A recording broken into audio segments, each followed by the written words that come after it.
আসসালামু আলাইকুম প্রিয় বন্ধুরা, সবাই কেমন আছো?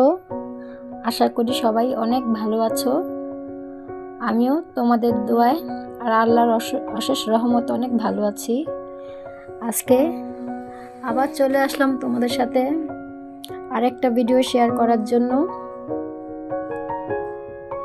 আজকে তোমাদের জন্য নিয়ে এসেছি তেলাপিয়া মাছের তরকারি। তেলাপিয়া মাছ দিয়ে শীতের যেই শাকসবজি আছে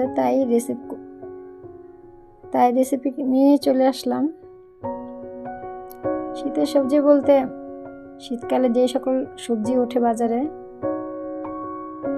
কিন্তু মজার কথা হলো বন্ধুরা, আমি যেই সবজিগুলো দিয়ে আমার মাছটা রান্না করব সেগুলো আমার বাজারে কেনা না, সেগুলো আমার ছাদ বাগানের সবজি। তোমরা যদি আমার ছাদ বাগান দেখতে চাও তাহলে অবশ্যই কমেন্টে জানাবা। আমি ইতিমধ্যে মাছটা কেটে ধুয়ে হলুদ মরিচ লাগিয়ে নিয়েছি। এই দেখো সবজি, সিম। আমার ছাদ বাগানে এই সিম হয়েছে। এখন মাছটাও ভেজে নিচ্ছি তেলে। মাছটা লাল লাল করে ভেজে নেব বন্ধুরা। আমার এই ভিডিওটা যদি তোমাদের ভালো লাগে তাহলে অবশ্যই সাবস্ক্রাইব করে দেবে, লাইক করে দেবে, কমেন্ট করে দেবে বেশি বেশি এবং শেয়ার করে দেবে বন্ধুরা। তোমাদের জন্য অনেক কষ্ট করে একটা ভিডিও বানাই, যদি তোমরা সাবস্ক্রাইব না করো তাহলে খুবই কষ্ট লাগে বন্ধুরা। তাই সাবস্ক্রাইব করে দেবে, লাইক করে দেবে এবং বেশি বেশি কমেন্ট করে দেবে, শেয়ার করে দেবে। আর যারা ফেসবুক পেজ থেকে দেখছো, ফেসবুক পেজে আমার পেজের নাম স্বপ্না আক্তার। তোমরা স্বপ্না আক্তার পেজে গেলে আমার পেজটা পেয়ে যাবে এবং ফেসবুক পেজে অবশ্যই ফলো করবে, লাইক দেবে, শেয়ার করবে বন্ধুরা। এখন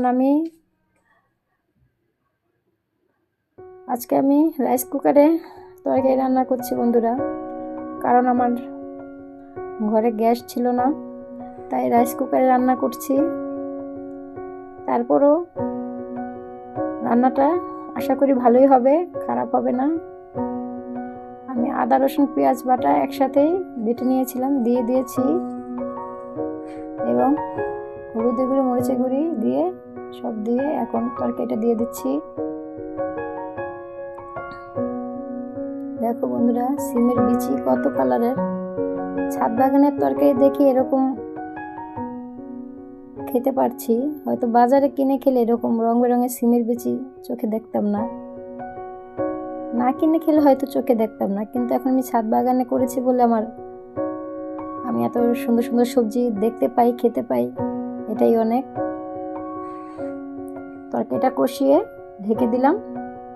তরকারিটা কষানো হয়ে গেছে বন্ধুরা।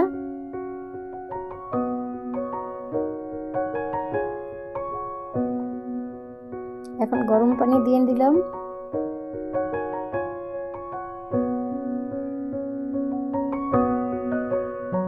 এখন একটু নাড়াচাড়া দিয়ে নেব।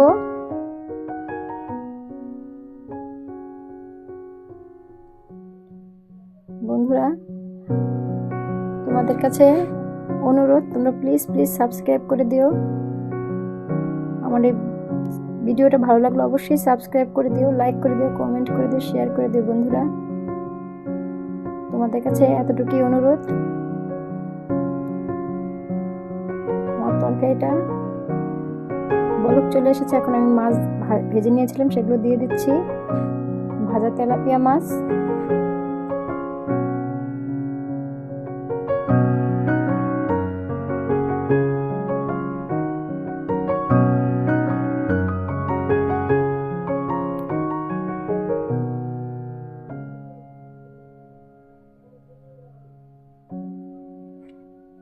বন্ধুরা রাইস কুকারেও তরকারি রান্না করা যায়।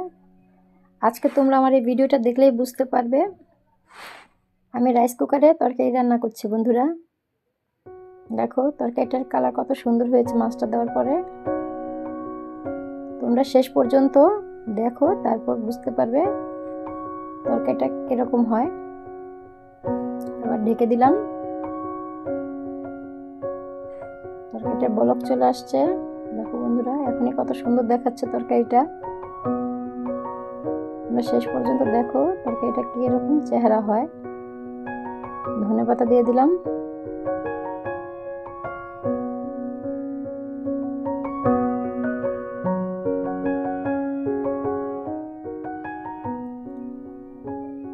দেখো তরকারিটার কালার কত সুন্দর দেখাচ্ছে ধনেপাতা দেওয়ার পরে। তরকারিটা দেখেই বোঝা যাচ্ছে খুবই মজাদার আর সুস্বাদু হবে তরকারিটা। বন্ধুরা তোমরা অবশ্যই এভাবে বাড়িতে ট্রাই করে দেখবে। যদি চুলায় তোমাদের বাড়িতে গ্যাস না থাকে তাহলে শর্টকাটে এবং রাইস কুকারে রান্না করে নেবে।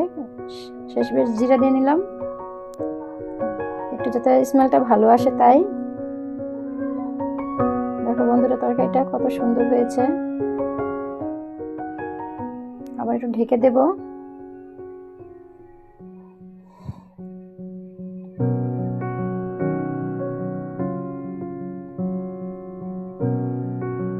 আমার তরকারিটা হয়ে গেছে বন্ধুরা, দেখো এবার তরকারিটা হয়ে গেছে, কত সুন্দর দেখাচ্ছে তরকারিটা।